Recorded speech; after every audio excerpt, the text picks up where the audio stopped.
Howdy everyone, Waffles2 here.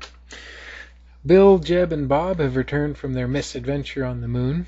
Jeb has been recalled back to the surface to face a minor court-martial for his actions. He says he understands but would do it again. Bill and Bob are also going back with him. Bob says he's tired of flying rockets anyway and just wants to get back to driving a truck for a living for a while. And Bob says he just kind of wants to go home. I guess he misses his mother. But here we are, loading our little runabout up with all of our spoils brought back with us from the moon. And let's see, let's check that. Jeb's gonna check that seismic sensor, see if we left anything in it. I don't think we can get any closer than that, so I'm going to call it good. So there goes Jeb, possibly the last flight he takes in his life. I wonder what he's going to do next. I hope he doesn't go into investment banking. There's too many of those in his family as it is. Anyway, we've sucked that fuel tanker dry, so we're going to go ahead and use the runabout to deorbit it. And since we're sending the runabout back to the surface, there's no sense in, we're going to defuel it and send only as much fuel as it absolutely has to have to get back and no more, because we may need that monoprop up here for other vehicles and other missions. So let's see, like I said, we're going to use this runabout to deorbit that now spent tanker, and we're getting some weird lighting glitch, probably from all the different lights on the station. And there we go. Seems to have sorted itself out. Well, we're in as good a spot as any to do this, so let's line it up on retrograde and hit the thrusters. Oh, say goodbye to Skylab 1. Boy, these things don't work very fast, do they? Doo-doo-doo-doo-doo-doo. What do you want? Monoprop thrusters, and let's see, what do we got? 10 of them working together give us about 12 kilonewtons of thrust, and we're trying to deorbit 10 tons of material. So I'm starting to get a little concerned that I hadn't given them enough propellant. And then there we are, we're below the atmosphere and out. That's it. 45 kilometers in or up is our new periaps. Well close enough to the atmosphere to deorbit. And not much left to do now except coast around to where we penetrate the atmosphere. In retrospect, I probably should have waited until I could time a better landing site closer to KSC. But this will do. Too late now anyway. So let's go ahead, and we're just about to hit the stratosphere, so let's go ahead and dump the engine module, leave the empty refueling can to its fate, and get ourselves set up for re-entry. The heat shield is still in place and intact. Whew, and nothing left to do but wait.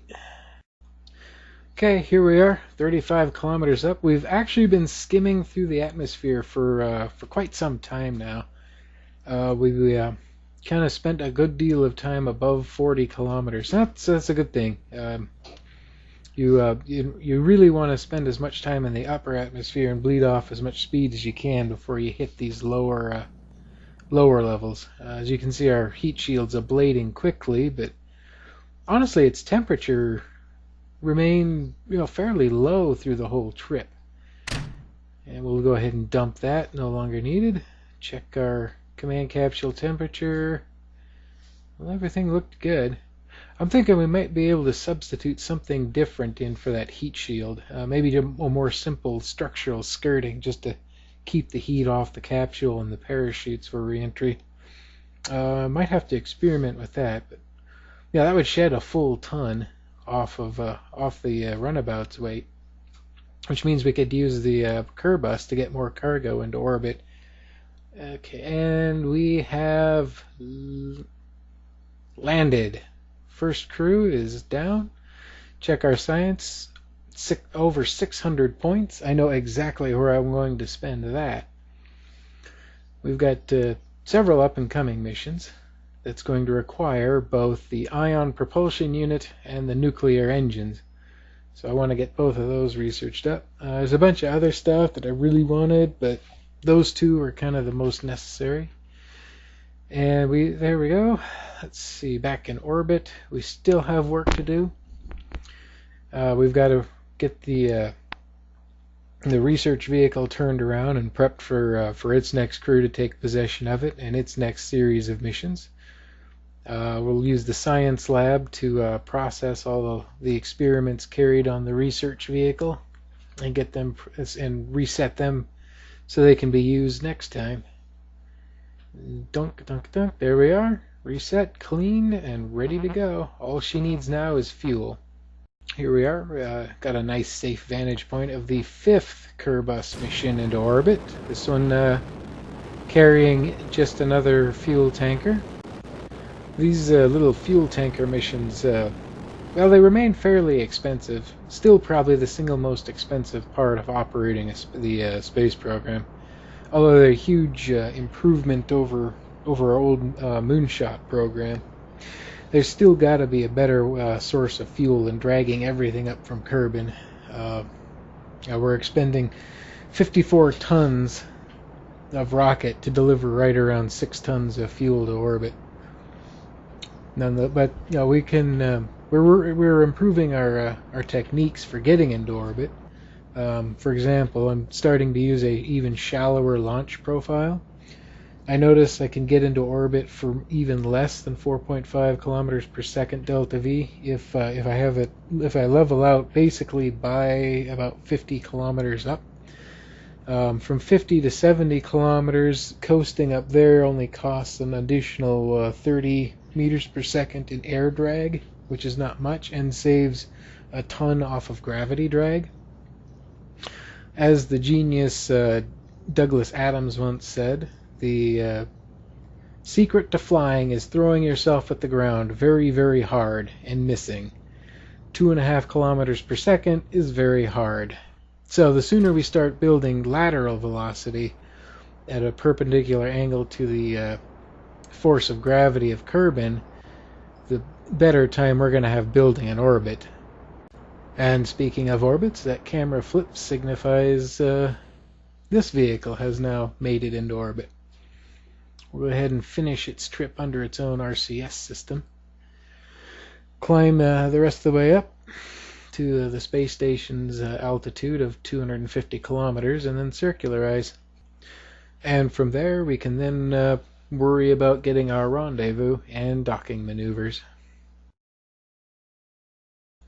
And speaking of, here we are, final approach. Coming in to dock with Skylab 1. And we'll be able to completely refuel both the lander and the transit vehicle. We'll go ahead and dump all of what's left of the monoprop into the space station's fuel tanks. Again, we never know when we're going to need it, and waste not, want not. Now let's get the Kerbus, the next runabout ready, and we get a crew up there to take over Skylab, so the actual crew can take over the cannot talk today. The research vehicle. There, like I said, I think we're going to try using that structural plate as a heat shield, and that'll shave a ton off. Let's see what that does for us.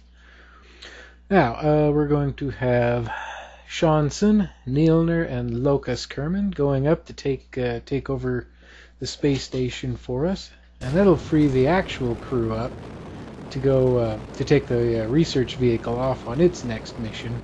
Probably going to revisit a bunch of sites originally visited by Jerk and Kerman several episodes back, and finish the science survey of the area.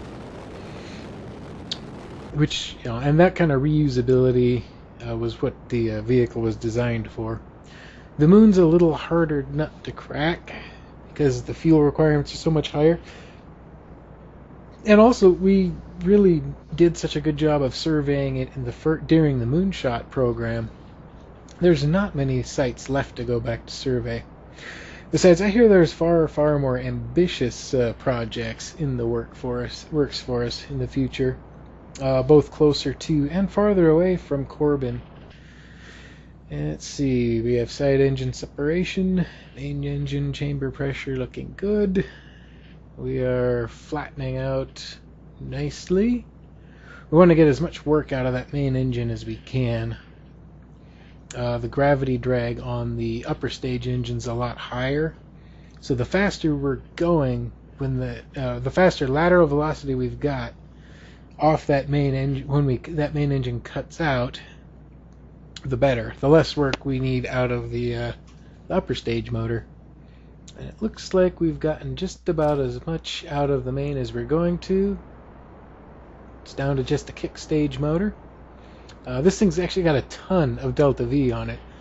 More than a third of the entire vehicle's delta V capacity is in this upper stage, but that little Vesta motor is so tiny. It takes a long time for it to turn the fuel into velocity. But yeah, we've easily got this. And whoa, that was a very weird camera flip, and not very cooperative for what I want to do.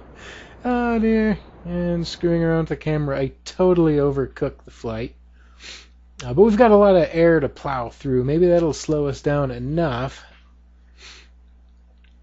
to bring our apoapps back down where it's supposed to be. But like I said, from 50 kilometers to 70, you really don't encounter that much resistance. So I don't think we're good. I think we're gonna. Well, luckily we've still got fuel left in that kick stage motor, so we can use it to lower our apoapps height. Honestly, I think I think using the Mark II Kerbus launch vehicle was overkill. We probably could have gotten away with the smaller Mark I. And yeah, we've got to burn some fuel out of that kick stage motor to bring it down the rest of the way. But you saw how little it dropped. It only dropped about 40 kilometers, sailing through the last 20 kilometers of atmosphere. So that gives you an idea how little atmosphere there really is up there. Honestly, the worst part of that really flat trajectory, in my opinion, is having to sit through 4 times time acceleration, coasting up to 70 kilometers. It gets a little dull. Looking at this, that looks like a really good encounter. Very close, but within 25 kilometers. I don't think we're going to need to circularize prior to our docking maneuver. I think we can just go ahead and rendezvous with the station straight out of our launch, which is really, really kind of cool. It's the kind of maneuver I dream of. Honestly, if I did put more work into timing my launches, I could probably do it more consistently, but oh well.